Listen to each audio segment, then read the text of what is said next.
you're working, back it up. Bend it, back it up. But when you're working, back it, back it, back it. Oh, oops. What's up, everybody? You already know it's Waifu Views, your favorite female blur-led podcast, giving you everything fandom with a side of waifu. I'm your girl, Ebony Moonbeam, and I'm here with my beautiful waifus. Hello. It is sunkissed_waifu on Facebook. It still may be my government, Aisha Morgan. But you can find me on everything. That's TikTok, Twitch, Instagram, and that thing formerly known as Twitter. But remember, sunkissed_waifu. And I am Honey Shar. I go by A Shar of Honey. You can find me at A Shar of Honey on all platforms. That's Instagram, Twitter, Twitch, TikTok, and Facebook. A Shar of Honey, like a jar of honey, only sweeter. Alrighty. Snap, snap, snappity snap. Snap. Alrighty. Hey, what's up? So today is a little different. It's fun. I'm excited about this one because we're doing a review. If you didn't see it in the description, we are doing a review on the new Netflix anime Terminator Zero. And it is the 8th entry into the Terminator series, and which took the world by storm in 1984. Everybody that's anybody knows I'll Be Back from Terminator. Judgment Day is still top tier.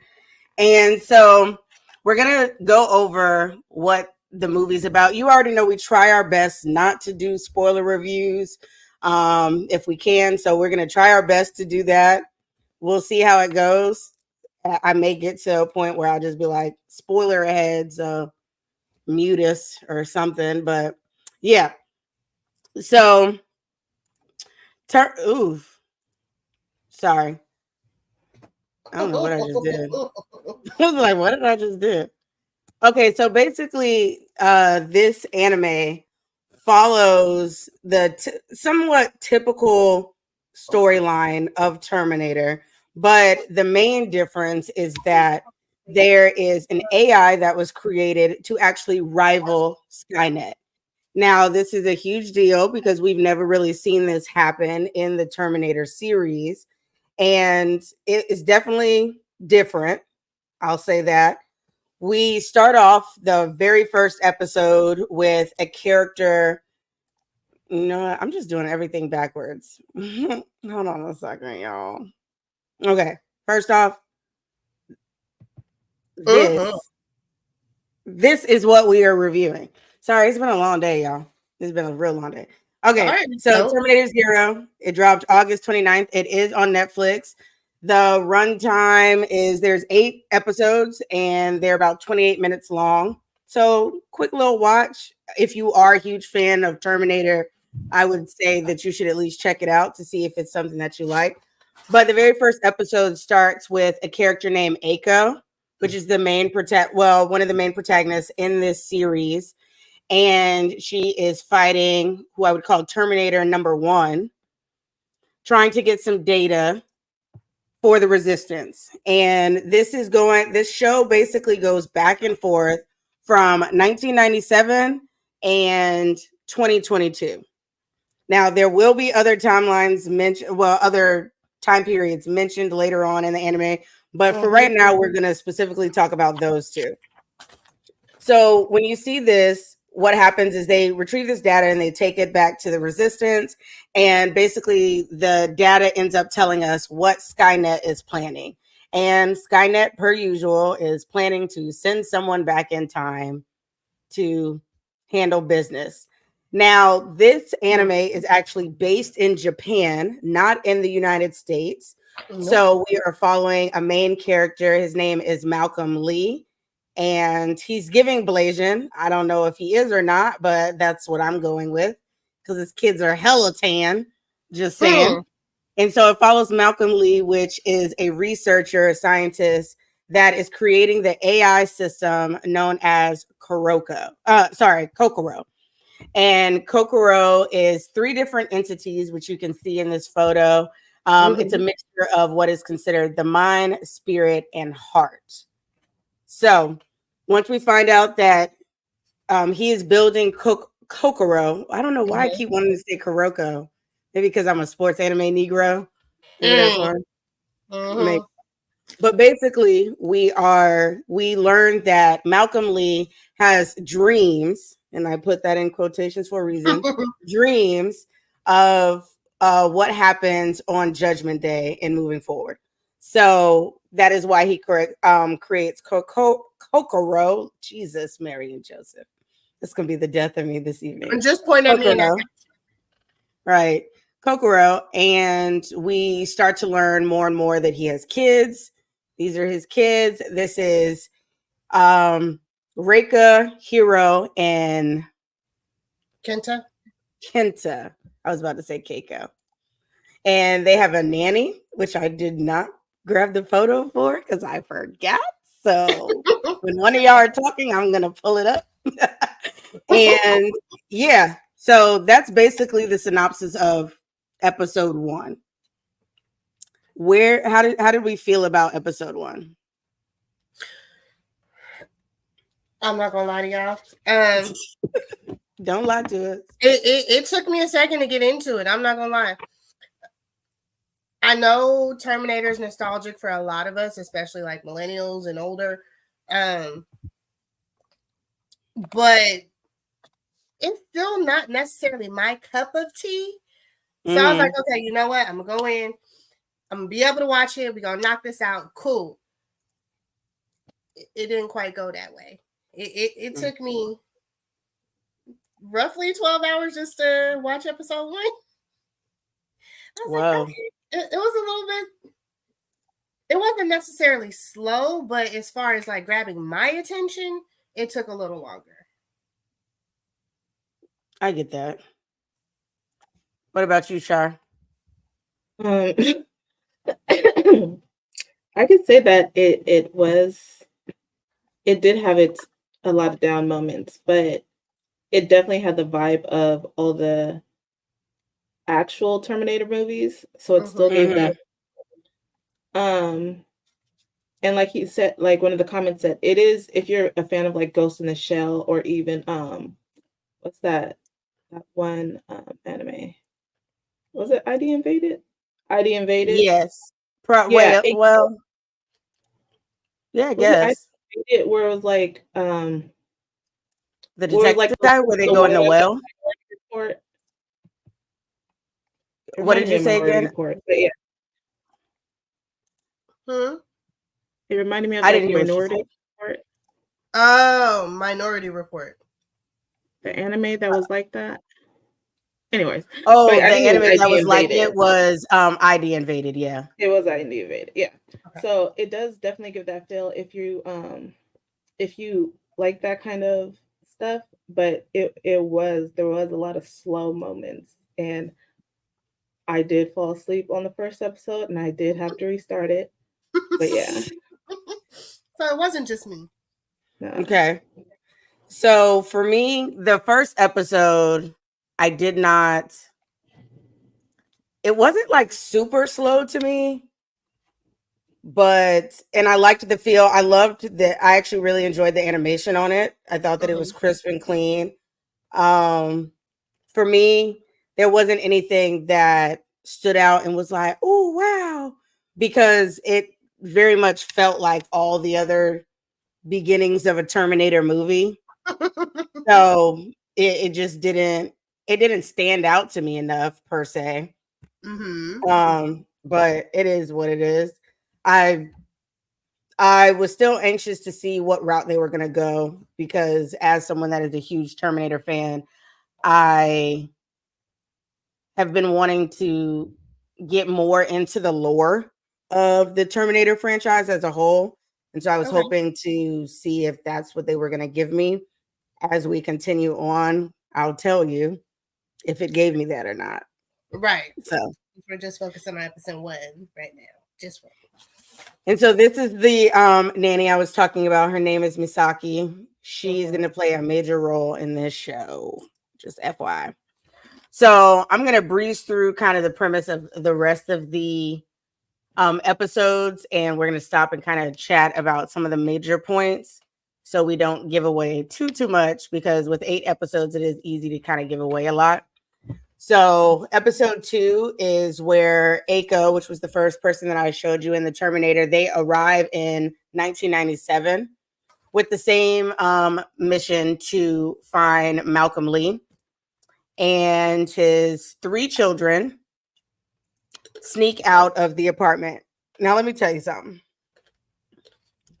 These motherfucking kids, these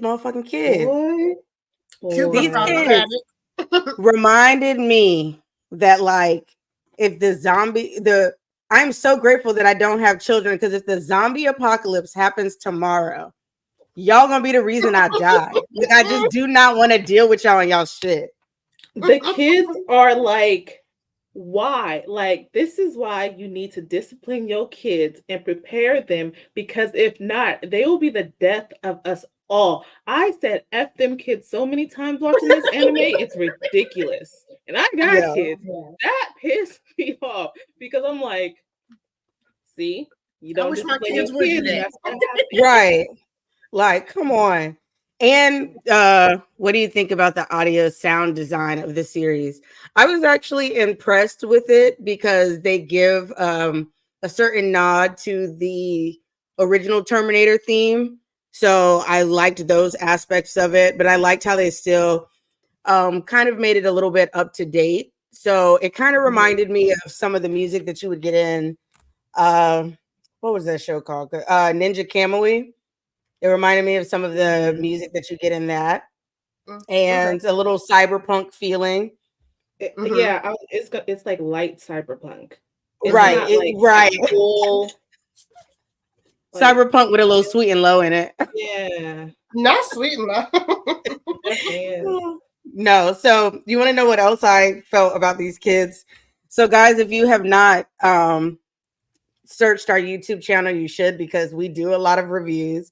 And I don't know if it's because we're getting closer to spooky season that everything just happens to be referencing like different Halloween episodes. But the kids and their dad's relationship reminds me so much of Talk to Me. So I'm about to give y'all a quick TED Talk. So Talk to Me was the horror movie where the girl, after she lost her mother, is searching because she's dealing with grief, and decides to touch a possessed hand and gets possessed, and all types of crazy stuff happen. FYI, it's a good movie. You should check it out. It's a WPS movie. But it's definitely some white people shit going on in that movie. So just be mindful. But when I watched it, I literally in my notes said, I'm not going to read it word for word, because I need y'all to hear me on this TED Talk. Y'all, it is 2024, even though it's not 2024 in the show, even in 1997, but still. Y'all need therapy. Therapy is important when you're grieving, especially on a level where children lose their mother. You cannot disappear and go do your own shit. You cannot ignore them. You need to talk to them. You need to express how you're feeling as well, which means parents, you also need to go to therapy. Work on your shit. Thank you. Work on your shit. Properly grieve, so you can help your children grieve. Like this, when I was watching it, I was like, this man ain't over there. Oh, by the way, their parents, this is a spoiler, I guess, but light spoiler, their mother is dead. So similar to the movie, she's gone. And so the kids, they run away, they run out of the apartment because the daughter, Reika, she is grieving and she's sad because the nanny bought a robotic cat and brought it home because they love cats, but she has allergies. I guess it's really unnecessary to like know that information, but but the dad makes the nanny send it back. And so they're playing with it for a while, and then she doesn't want to send it back to the store, so she sneaks out of her bedroom window, and then the other 2 kids chase after her instead of talking to the nanny, and it just spirals. So half of this show is just following all the kids' encounters as they're doing their own thing. And as you can imagine, they run into a Terminator. They're going to run into the Terminator. So it's just a lot of mess. Stop ignoring your kids. Please, at least people. discipline them. If you're not gonna pay them any attention, just discipline. Please. And discipline them, because baby, there was so many times in this show that I would have slapped the shit, like straight shit, out of freaking Kenta. Kenta was pissing me off. I was like, you badass little shit. I just wanted to, when he was saying what he was saying to Misaki in the car, I was like, I'm gonna knock you out. I'm like, I'm gonna really knock you out. It was the point where his brother got them together. I'm gonna just say that. No, when they were running from the police station or whatever that was into the car, why pick that moment? Something scary is chasing you to have a conversation. I done told my kids already. You listen to me, and it. Like, this is not the time nor the place. We about to die. Like, we about to die. I do that moment ticked me off so much. Like, just like, kid, just listen, relax, let us get out of here. Then ask me all the questions you want. And now in the middle of us about to die. No, the kids stressed me out a lot. Also, I do want to mention, because I forgot to mention, that you were going to, during the in the resistance area in 2022, there is a woman there that is known as the Prophet, and she knows a whole lot of stuff, but we don't know why. And I'm gonna tell you right now, you're not gonna figure it out. They're not gonna tell you. So if you go in watching it looking for the answer, you're not gonna get it. What did they say? I'm sorry. Them kids were doing the most for no reason. I get y'all mom dead, but come on, son. Yeah, like, come on. Just, that's why if the zombie apocalypse is going to happen, it should happen before 2026. Because if it happens after that, then damn, like, I'm kind of stuck if I have kids. But right now I don't have any, and I don't plan to have any before at least 2026. So going to happen. So I don't have to worry about y'all, because half of the movie was just like trying to make sure the kids were okay. But what's crazy is the daddy is so focused on doing what he's doing, he don't give a shit. He like, they'll be all right. He was team F them kids. He was the main one. He literally was like, nanny. He said, I got to get back to the lab and make sure that Kokoro get online. He said, I got shit to do, because now the Terminators are here. So you go find my kids and bring them to me. That's what you need to do. Don't tell the girl nothing. Just be like, go, shoot, handle that for me. Crazy.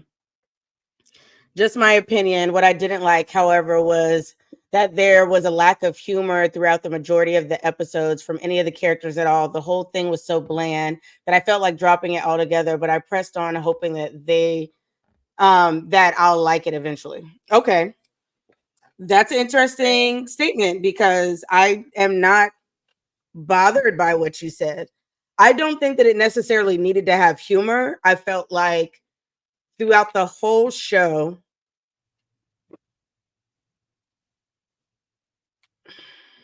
there was nothing about this show outside of that additive of a rival AI that I personally felt like I haven't gotten in any other Terminator movie. And so there was a part of that just, it did kind of fall flat, even though you're having this action and the gore and stuff like that. Like, it didn't keep the like my heart racing like Cyberpunk Edge Runners or anything like that. It almost felt like a slow burn, even though there's enough happening that it's not really a slow burn, but something about the dialogue and how each episode went, just like how he said, it was kind of bland to where it felt like it was a slow burn, even though you're learning something new each episode. So that was a little unfortunate. So I'm gonna tell y'all real quickly about some of the other episodes. So episode 3, Malcolm Lee, he confides in Kokoro. So Kokoro, he is debating, before I go any further, he's debating on if he is going to put Kokoro online. He has created this AI system, and he is worried that it'll end up turning against him like Skynet does in the US. But all of this is happening in 1997, the day before Judgment Day. So he's aware of Judgment Day. At the moment, we don't know why or how he's aware of Judgment Day. And he creates this system basically to combat and be a weapon for humanity against Skynet. But because of how he knows how Skynet ends, Judgment Day ends, he has to try and figure out if he believes that Kokoro as an AI system will actually choose to help humanity instead of turn on humanity. So there's a lot of discussions between him and Kokoro on fate and the importance of humanity, what humanity is, man versus woman versus the world. There's a lot of different aspects. So I do think that it's a pretty deep anime. I will say that the show gets kind of deep. But so Malcolm is confiding in Kokoro about his recurring nightmare, and then the three children continue underground, unaware of the looming danger. Obviously, we already said it. The kids run in. Well, what's that girl name again? Misaki, because I'm trying to say Mikasa now. Y'all already know how I am about AOT. Masaki ends up meeting up with finding the children, and then they run into a Terminator because the kids is bad, and she chasing after some random ass toy cat, a robot cat. This ain't even you had the cat a day, y'all. She had this cat less than 24 hours, and she chased it through the tunnels in the dark. And she's like 7. Horror movie chunks let us know anytime an animal runs off into the darkness, it's bad news. It has to go. I'm sorry. I'm really, unless I feel like I can straight up get the animal right then. Like, okay, the house is on fire. I can grab it real quick. Yeah. Outside of that, I am so sorry to you PETA loving motherfuckers because I am leaving my animal behind. If I can't say Rain, bring your ass, and my dog don't come, she got to stay right where she is. But trust me, she a husky. She ain't gonna want to be near the fire. She gonna come. But I'm leaving her ass. I'm really not staying. So, and then this is when they meet Eiko as well. Eiko ends up helping to save their lives, and then they get split up. So basically, the Misaki ends up with the 2 boys, and Reika ends up with Eiko. And that continues for a while. And Malcolm Lee is still having a conversation with Kokoro, trying to figure out if fate exists and what the nature of fate is. Then in episode 5, you get into Malcolm actually bringing Kokoro online, and he does do that, and she stops before that, the U.S. does turn on Skynet, and Skynet does take over and drop nuclear weapons. She pauses it because she is, in a way, smarter, well, almost smarter than Skynet, and she has all the resources to be able to tap into all the data and info. Say that again? So are these little spoilers at this point? What, that it turned on? Well, no. I gotta tell them that it turned it on. I know, but you said that was turned on, this was turned on, this happened, and this interfered with that. Oh, my bad. My bad. Well, I gotta say it. Like, that is literally the premise. I don't know how to. Okay, it's gonna be a light spoiler review. My bad, y'all. Because I have to say it in order for you to express it. So basically, she's torn between deciding if she's going to help the humanity out. So she gives Malcolm more time, which is something that he asked for. But he won't tell her everything. They're just talking a lot. There's a lot of talking in this anime. I'm gonna tell you that right now. Just a lot of contemplating life. Also, like I said, the boys disagree with. Well, they like we said, they talk to the nanny real crazy. I ain't gonna tell you why they talk to the nanny real crazy, because then that will definitely be a spoiler. But when it comes to this spoiler, I'm gonna say this. It was predictable. It was very predictable. And I felt like I was really torn between this show because things that were supposed to come across as kind of like fan service and nods to older versions of Terminator I felt like they overdid it some, and it made a lot of the plot twist predictable. Did y'all feel like it was predictable? Because have y'all watched all the other Terminators, or at least a couple of them? I've watched them, but yeah, I could call everything that was going to happen before it was revealed. Mm-hmm. Yeah. So basically, I'm just gonna tell you the rest, not all of it, but it says I'm trying to figure out why a Terminator is shooting like a stormtrooper. There was a lot. There was a lot of weird stuff in there. I get some of it happening in like 97. I had to remind myself that it was set in 97 because as me, a person that lives in 2024, even if I hadn't seen the Terminators, I just don't know how people just blindly trust AI and technology like the way that they do. Like I know we all depend on it to a degree, but even like when we talk about like our webcams, remember when webcams first became popular, then people were hacking into your shit, looking at your undress and shit, so they tell you to cover your camera when you're not on it and all types of stuff. Like and I know that we didn't think about that originally, but I don't know. There's a lot there. But basically, things continue and it turns into your typical Terminator movie. It's bouncing back and forth from 1997 and 2022. So you're seeing what's happening during the resistance. You're seeing what's happening in what is considered the present, which is 1997. And then you're going to find out some more timelines because I can't tell you that because that is a major spoiler. And then, see, this is why I don't like this type of, for this show, you can't not say it. I feel like, but here, I'll tell you, it ends basically like any other Terminator movie. I think that'll give you the gist, right? It kind of does that. So overall, with everything that we saw and watched, because I don't want to give anything else because it'll definitely be a spoiler. What were your highs and what were your lows?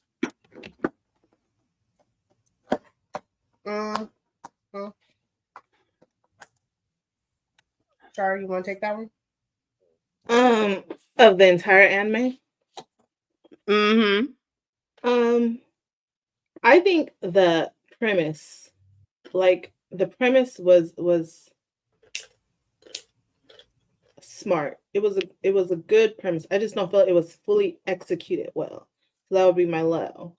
My other low is the children. Like I would like one anime where the children just listen. Listen. You know what I mean? And I feel this in a lot of other Terminator installations. A lot of stuff could have been avoided if people just talked.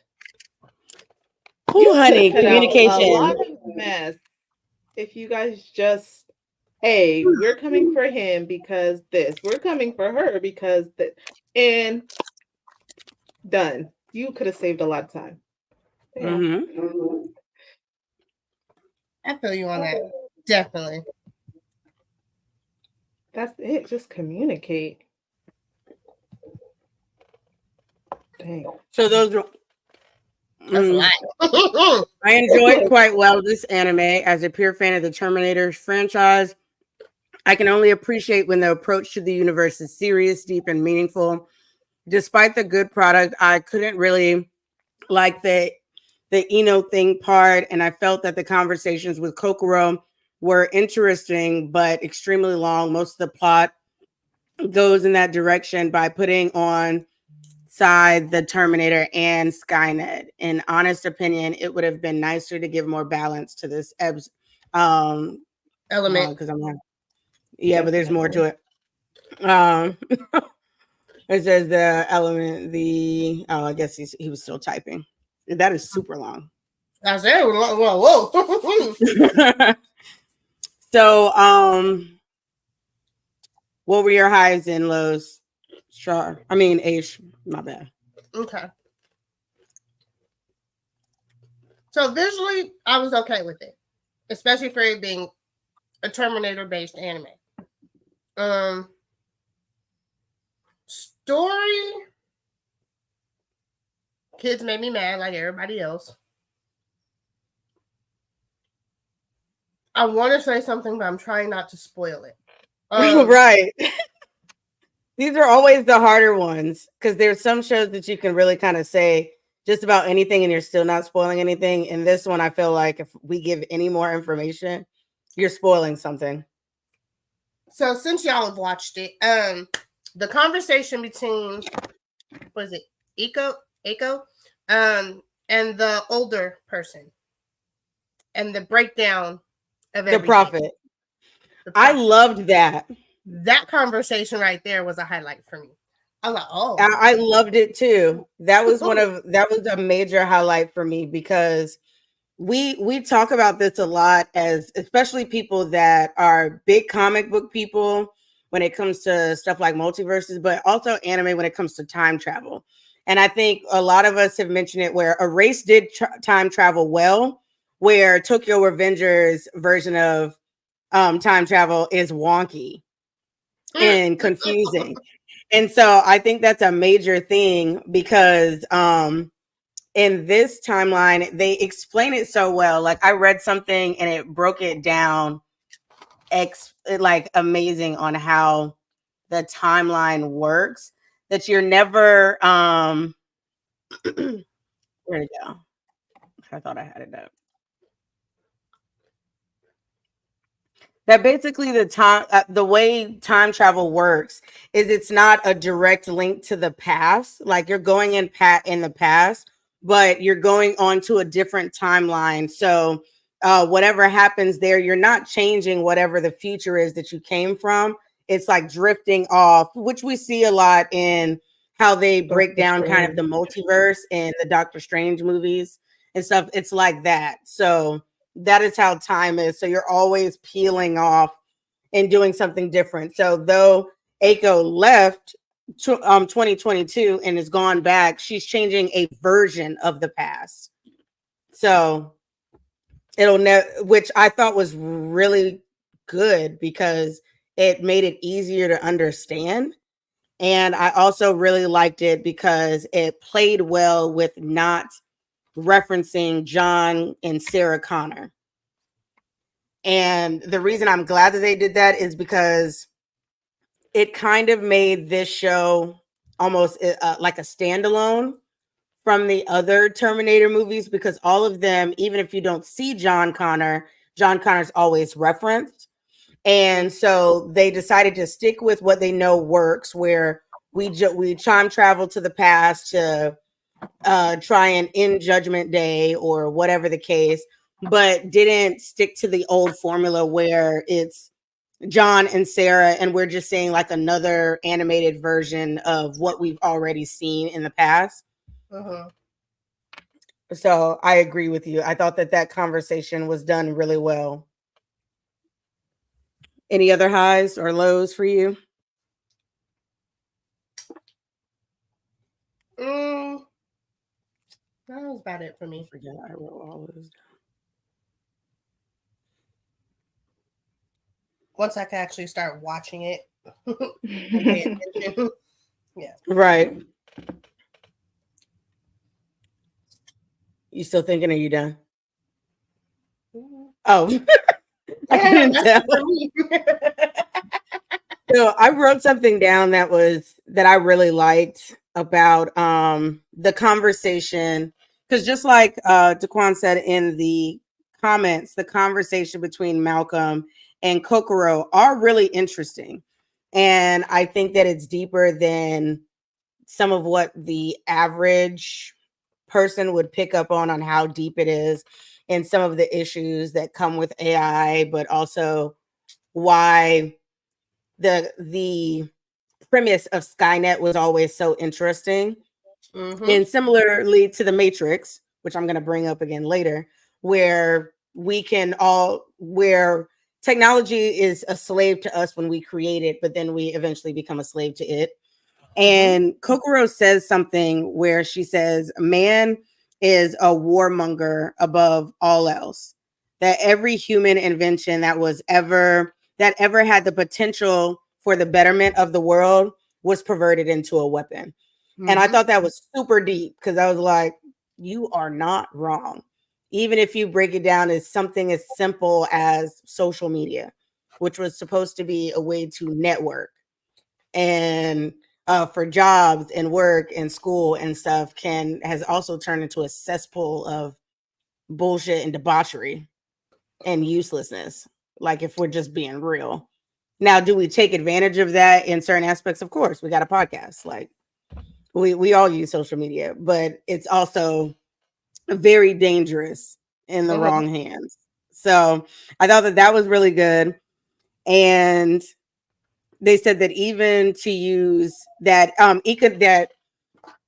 humans use economic systems as a weapon of oppression. We all know that to be true. And then that they even use their science abilities to develop destructive weapons. And so I thought that those type of conversations were really interesting. I do believe that it slowed down the pace of the show. And I don't know why, though I thought it was interesting, it still felt slow, even though I've seen conversations that deep in Psychopaths, for instance, where I never thought that the show got slow. So I thought that was interesting. What else did I like about it? The show as a whole. It's not just like the conversations or something. Like, when I first got in, I was like, I don't want to say it was slow, but it felt like it. It is. So it's not just conversations. It's something about the tone of it altogether. Yeah. I agree.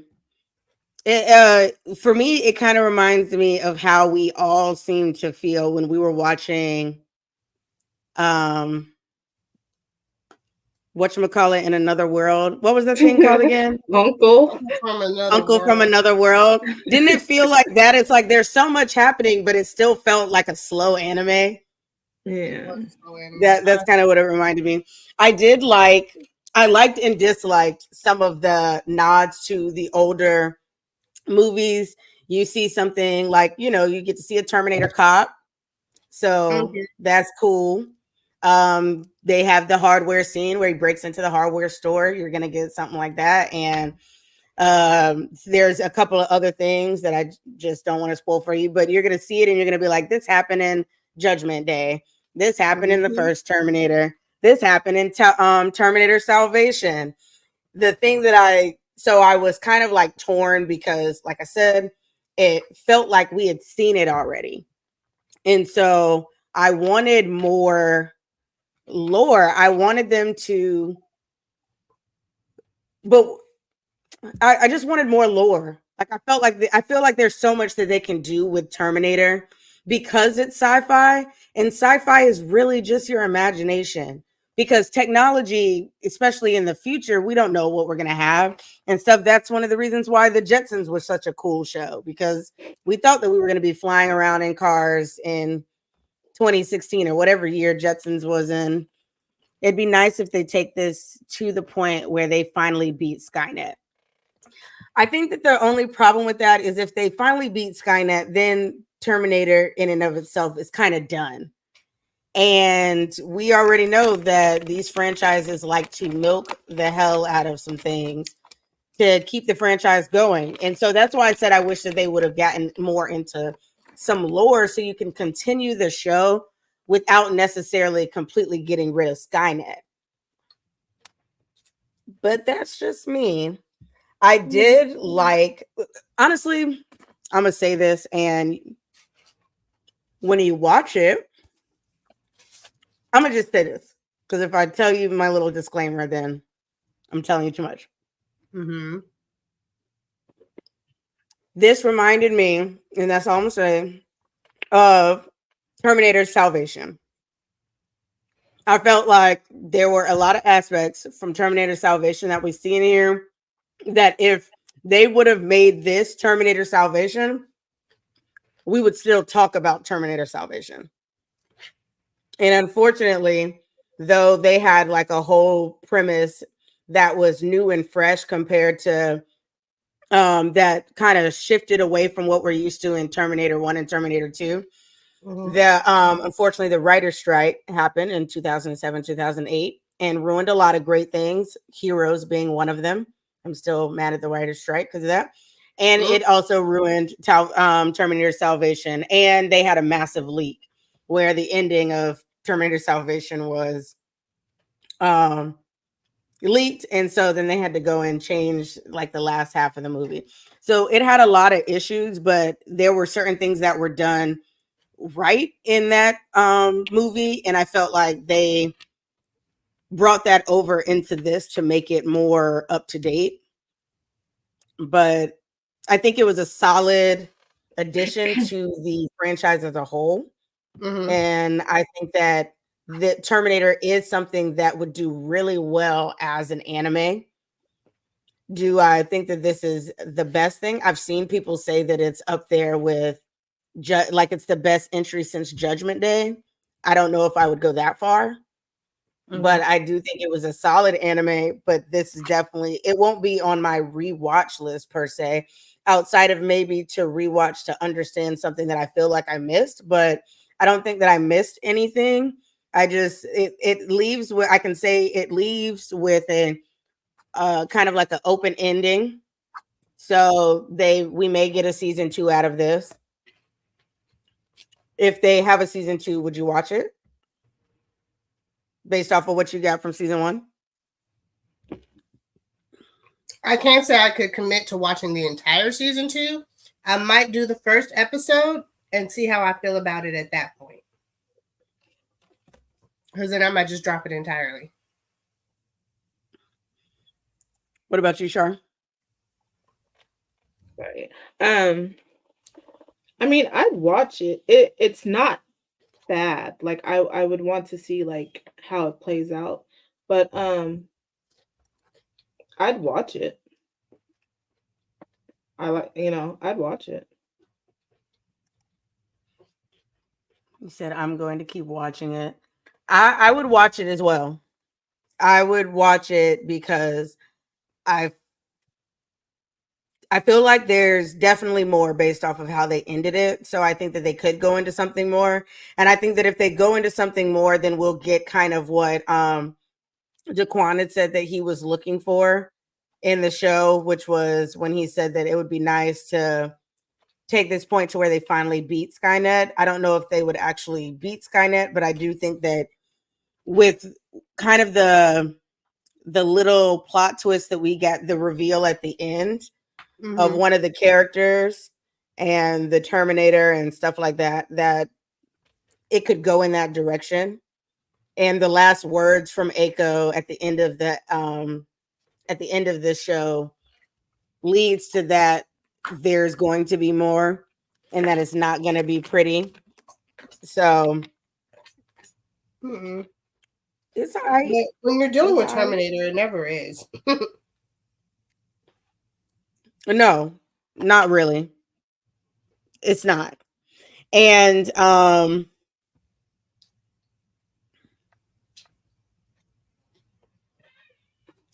don't know. I was trying to think if there's anything else that we really needed to say about the show itself. So I do have a random question though. Okay. Why? With as many Terminators and as many robots and AI movies that come out, do we still feel we can take them out with bullets? No. But what I have to keep reminding myself, because I was thinking the same thing throughout the show, I had to remind myself that what we were seeing as the present was still 1997. So they hadn't had like a crap ton of stuff like this. They hadn't encountered this. Overwhelming firepower isn't a bad idea. Yeah, okay. I'm gonna be quiet. I just think it always gets back down to man playing God. And I'm gonna just say, God created humans, and even we turned on him and started sinning and all types of stuff. So no regrets. I don't know why humanity thinks that other humans will be any different. Honestly, I love, that's one of the reasons why I loved a lot of what Kokoro said, because I am not, I wouldn't say I'm the most optimistic person. If anything, I'm somewhat pessimistic, and I have dark humor and all that shit. And I just think that the world is really shitty. I think humans are shitty people. Like, inherently, I think we're just a shitty species. And though we will showcase our redeeming qualities, I believe that we see it time and time again, when that not only will we use people, we'll discard people, we'll treat people like shit, but then even if some of the best of people will turn to terrible people when shit hits the fan, which is why I've always appreciated dark stories and stuff. You see how real humanity gets, like during the zombie apocalypse. Look at The Walking Dead. You feel me? Like, there's a reason why when martial law is put into act, like how crazy things get. People are horrible. Me included. I never pretend to be a good person. I do shitty things every day. But like, so I thought that it was really good to continuously focus on that particular premise, and how we just keep we create things to make our lives better, but really in a selfish way. And the breakdown of master and slave really got me too, where it was like, you've put me online. You were my master and I was your slave. You've set me free. What slave do you know would help its master after it's free? And so you're basically going to see a show of, you're going to see Terminator in animated form.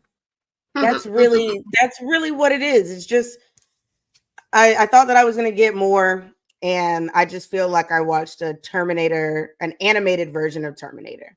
It was nothing that really did anything for me.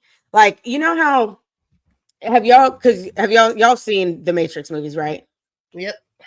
Okay. So, you know, when they came out with the Animatrix, and though it was still in the premise, like it was still so unique, even though it still was a part of the Matrix franchise. That's what I wanted from this animated version of Terminator, and it's not what I got. Right. I didn't feel like it had like its own unique story. And so I was kind of let down by that. But this show, if you're a big Matrix and Terminator fan, you have most likely heard the theory of the Terminator movies and the Matrix movies being connected. If you've heard this before, different events in this show, especially the breakdown of how time travel works in the Terminator universe, or at least in this particular version, it opens up the doorway to say that it is indeed a part of the same universe, and that Terminator is the past and the Matrix ends up being the future.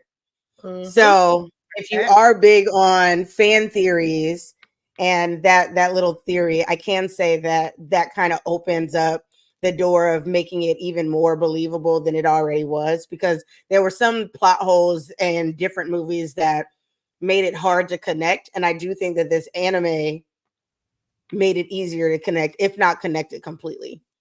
So that's something to look into, which I liked, because I'm here for the fan theory. I always was. So how many oohs do you want to give it? Ladies, out of 5. No. Are we doing whole oohs? Let's out of 10. Out of 10. I feel like this one's too hard to do out of 5. There's a lot of oohs. Well, I know you're not giving it 10 oohs, so that's a lot of oohs. Because I feel like if I say out of 5, she's gonna be like, I'm giving it a 3.27. Bitch, I cannot make that into an ooh sound. I better figure it out. Trying. I cut it off mid ooh. If it had something more, no. I'll give it a 6.5. That's fair. The decimals. All right, 6.5. I could have gave it 0.5 too. Okay, so relax. 0.5. Okay, let's get the oohs in.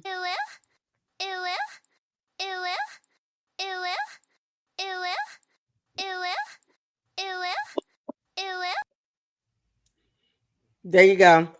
6.5 oohs for Char for Terminator Zero. What about you, Aish? I think I'm gonna have to agree with. Okay, so I'm gonna need him to break it down one day. Is it Daquan or Daquane? I ask that all the time, and every time I ask, he doesn't respond in the comments to tell me because he's like our most loyal follower. He almost is in like every show, and we be trying to call him out. And so sometimes I call him Daquan, sometimes I call him Daquane. Okay, Daquan. There we go. Thank you. A year later, my guy. He's been watching this show damn near since the beginning. So, what the fuck going on in my ear? What is he talking about? Daquan and Char are on the same page. Like, I feel where they're at as far as rating. Mm-hmm. And I'm trying to figure out if I want to be a problem child for you or not. So, I'm going to squeeze in between the both of them. And I'm going to give you a 6.25. Ooh. Boom. Sprinkle. Sprinkle.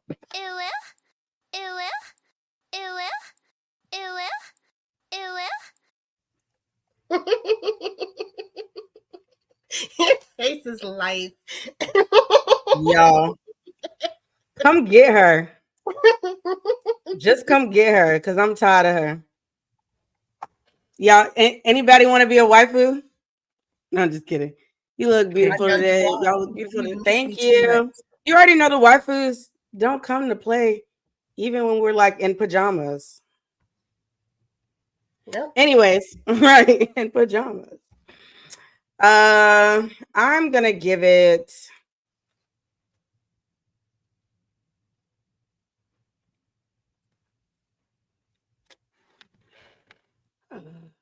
it ain't so easy, is it? Well, it's just hard because I feel like I had a lot of expectations, and sometimes that's not a good thing, which is why I typically don't go into watching things with a biased nature. But I just watched Alien Romulus not long ago, and I went in there with high hopes, and they exceeded them. They did everything that I wanted to do, so I know it's possible to revamp a dying franchise and flip it on its head and give me everything that I want it to be. That part right there. Drum roll. I think I'm gonna give.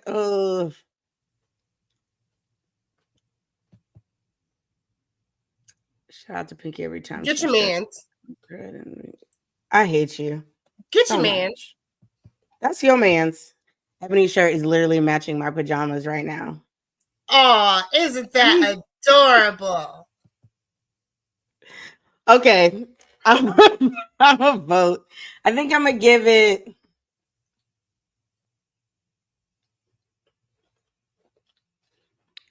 Yeah, it was kind of anticlimactic, so I'm gonna have to give it a 6 too. I really wanted to try. I was really thinking how I could try and give it a 7, but I think it's a 6 for me too. It didn't really. I'll give it a 6.5. So there you go. Can y'all hear it? Mm-mm. See, she says she can hear it. I can't hear it. I can't hear it either. I heard it all. There you go. Okay, now I can hear it.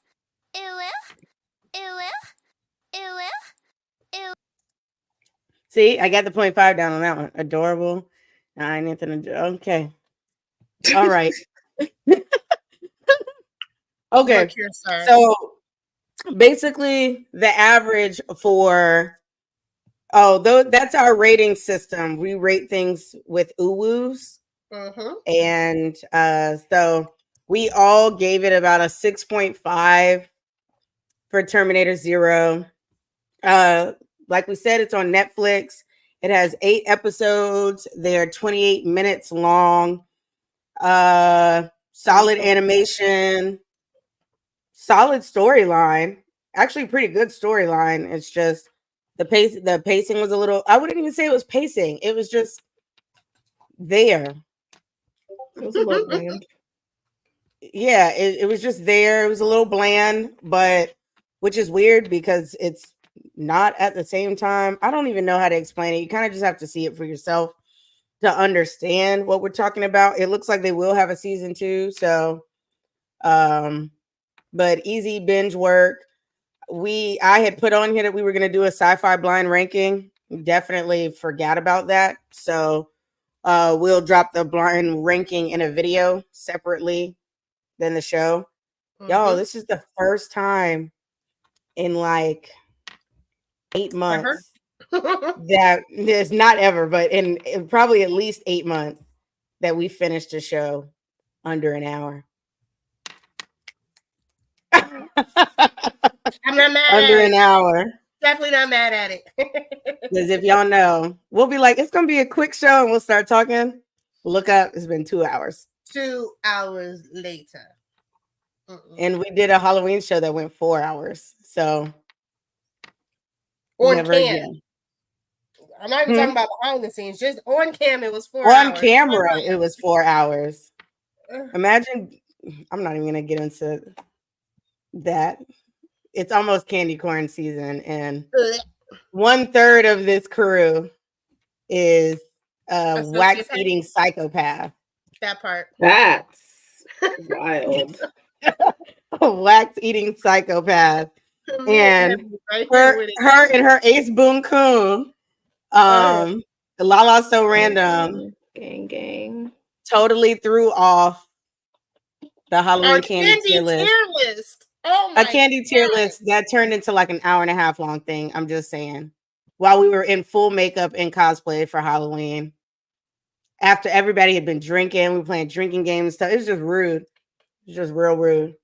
Candy corn isn't that bad. Not my. Oh, candy corn is big trash. And then someone else said candy corn isn't that bad. Not my first choice. It's not even. The only way that I'm eating candy corn if it's the last thing on. Well, no, there's some things that I'm not going to go that far. There are some things that I'd eat candy corn before like beets. I'm not doing it here. Beets. No. Beets, like beets, the vegetable beets. BEETS. Why are you comparing candy corn to beets? I needed to think of something that I thought was gross that I would never eat. Before circus peanuts, I'd eat it before. Circus I don't do peanuts are bad as well. I don't like. Yeah, I don't like a lot of things. You can't compare. It's not that bad. It's sugar. It's just sugar.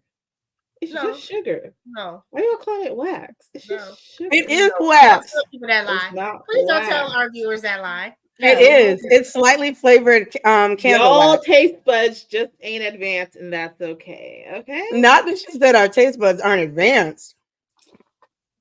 That's real rude. Yo, we got another psychopath. Wait a minute. See, that's circus peanuts are definitely not good. They're not. I told you she's a psychopath. People who eat candy corn do. Never mind. Let me stop. Right. Okay. Oh, okay. Because I just found out about avocados. So let me chill. About avocados. And what they taste like. Mm-hmm. Wait, what do avocados taste like? It's on my page. You gotta go. That's not for y'all. If y'all want to see the meme queen, go to Char's page. Absolutely. That's what she's known for. Okay. So that's really all we got for you. We reviewed the show. If you missed it, last week we did a start bench cut anime edition, which was really interesting. A couple of hot takes in there. And you should check out the Blurred Cartel, their YouTube page, because the waifus were on the Roundtable's Anime Jeopardy episode last week. And once again, we held our title as the undefeated champs. So we now have how many rings, ladies? 6 rings. We got 6 rings. So y'all trying to see us in Anime Jeopardy? Let us know.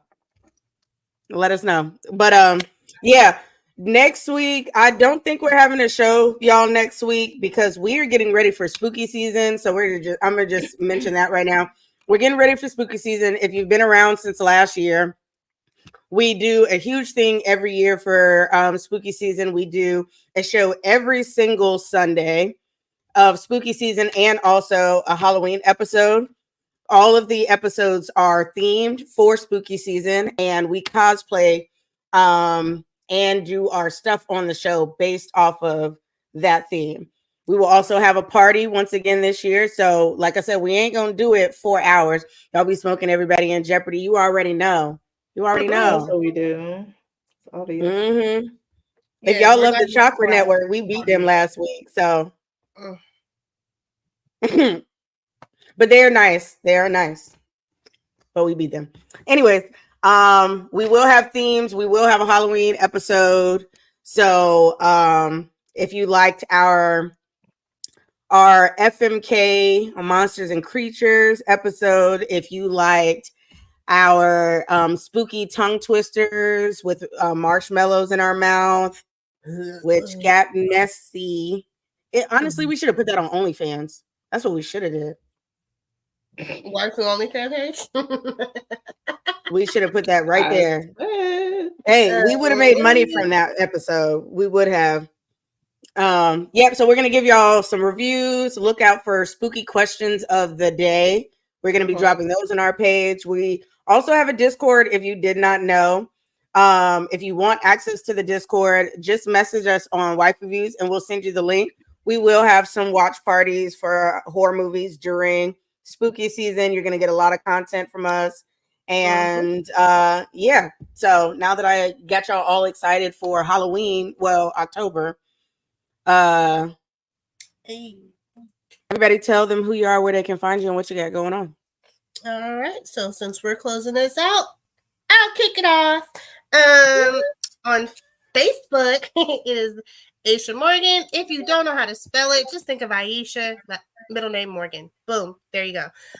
For everything else, TikTok, Twitch, Instagram, that thing formerly known as Twitter, it will be sunkissed_waifu. Remember that. And I am Honey Shar. I go by A Shar of Honey. You can find me at A Shar of Honey on all platforms. That's Instagram, Twitter, TikTok, Twitch, and Facebook. Yeah, I'll be streaming on Twitch this week and dropping some cosplays and onesie Wednesdays and Thigh High Thursdays. Woohoo! So yeah, I'm a Shar of Honey, like a jar of honey, only sweeter. And I'm your girl, Ebony Moonbeam. You can find me at Ebony_Moonbeam or Ebony_Moonbeam cosplay on all social media platforms. I'm a cosplayer as well. So you will be getting 31 days of Halloween cosplay out of me. And I'm pretty sure you were going to actually get 2 cosplays before spooky season starts. So you can look out for that. I'm also the creator of Anime for Dummies, where I drop a bunch of anime knowledge for you guys. That's also on my pages as well as blurred.com's pages. And you can find me on Wednesdays at the Blurred Cartel's Roundtable. And then right after that, you can find me on Keep It 99 Media Channel, where I am on a show called Casual Conversations, where I get to be a debaucherous whore with a local neighborhood scumbag and a vanilla bean named Zell. So if you want to hear a bunch of debauchery and foolishness and chaos, that is the show to tune into Wednesdays at 8 p.m. You can also find that on my pages as well. And yeah, that's it. Be sure to follow Waifu Views on all social media platforms. And look in the comments. Because I called him Vanilla Bean. That right there. Right. Wait, that's exactly what you are. You are way too wholesome to really be on that show, but you keep us from getting canceled, so we need you. But yeah, well, that's all we got for you guys. We're gonna get up out of here. No show next week unless something pops up. We'll do a show the week after because we're gonna try and do 2 this month so we can keep prepping for spooky season and we can give y'all our best stuff then. So have a good night, y'all.